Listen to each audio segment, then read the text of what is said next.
আচ্ছা দেখো, এই কোশ্চেনটা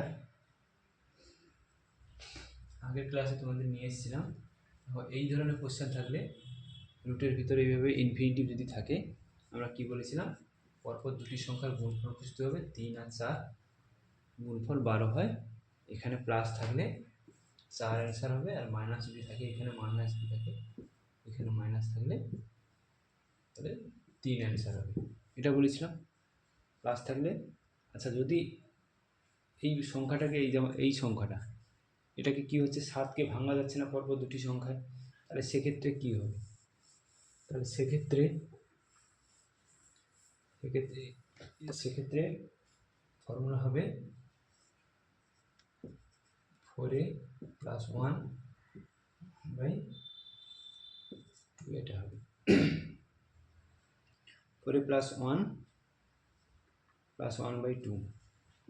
এখানে 4a কত, 7 + 1 + 1 বাই 2, অ্যান্সার হচ্ছে 29 + 1 বাই 2,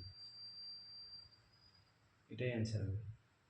আর যদি 6 যদি এই ফর্মুলা দিয়ে ওই কোশ্চেনও করা যাবে, যেমন আমি যদি 6 যদি ধরি, এখানে এগুলো যদি আমি 6 ধরি, একই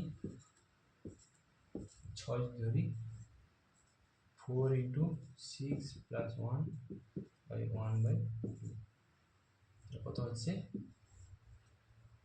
25 + 1 বাই 2, 5 + 1 বাই, দেখো 3 হচ্ছে, কি বলেছিলাম 2 আর 3, 3